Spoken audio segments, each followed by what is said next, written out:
Hello everyone, good morning সবাইকে। আমি নন্দিতা, আপনাদের সকলকে আমার নতুন একটি ব্লগে স্বাগতম জানাচ্ছি। বন্ধুরা, আজ সকাল সকালে স্নান টান করে একদম একেবারে রেডি হয়ে গেছি, কারণ আজ যাব ডিব্রুগড়ে আমার আজ চেক আপ আছে। তাই সকাল সকাল স্নান টান করে আমি রেডি হয়ে গেছি, আর বর গেছে ওই দিকটায় রেডি হতে। আর এদিকটায় দেখুন, আমি আমার সকালে যে ব্রেকফাস্ট নিয়ে নিয়েছি, একবার খেয়ে দিয়ে আজ বেরিয়ে যাব। এদিকটায় দেখুন কি কি নিয়েছি।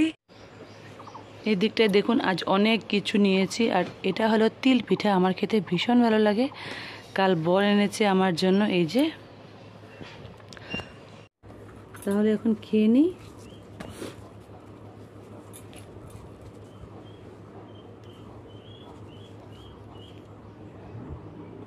আমার ব্রেকফাস্ট করা হয়ে গেছে, তো এখন যাই, আমার যে রিপোর্টসগুলো আছে সেগুলো নিয়ে নিই, নাহলে আমি ভুলেই যাব।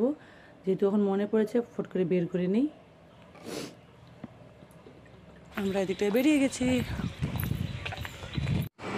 এদিকটায় আমরা হসপিটালে এসে পৌঁছে গেছি, আর ডক্টর দেখানোর পরে আমরা চলে গিয়েছিলাম খাওয়া দাওয়া করার জন্য। আর এই দোকানটা নাকি নতুন খুলেছে, মোটামুটি খাবার ভালোই ছিল। আর এদিকটায় আমরা বসে বসে ওয়েট করছিলাম যে কখন দেবে। আর এদিকটায় আমি নিয়ে নিয়েছি চাওয়াল চিকেন, আর ও নিয়েছে চাওয়াল মাটন। বন্ধুরা, এখন বাজে প্রায় 5টা, আমরা জাস্ট আসলাম বাড়িতে। আর ডক্টর চেক আপে যেহেতু গিয়েছিলাম আজকে, ডক্টর বলেছে সব কিছু নর্মাল আছে, এখন আর যেতে লাগবে না। আর আবার ডেকেছে কিছুদিন পর, তখন যাব। আর এখন আসার পথে আমাকে বড় একটা আইসক্রিম কিনে দিয়েছে, যেহেতু আমার আইসক্রিম খেতে ভীষণ ভালো লাগে। তো আইসক্রিমটা খেয়ে আমি ফ্রেশ হয়ে নিই। তাহলে যাই, আমি ফ্রেশটা হয়ে আসি।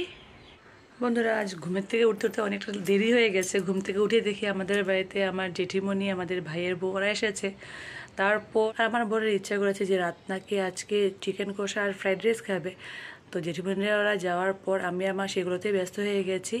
সব কিছু বানানোর পর এখন এসে বসলাম। তো আজ রাতের ডিনার হবে ফ্রাইড রাইস আর চিকেন কষা। তো এখন যাই, ঝটপট খেয়ে নিই। তো আজকের ব্লগটা আমি এখানেই শেষ করলাম, আবার দেখাবে অন্য একটা ব্লগে। Bye bye.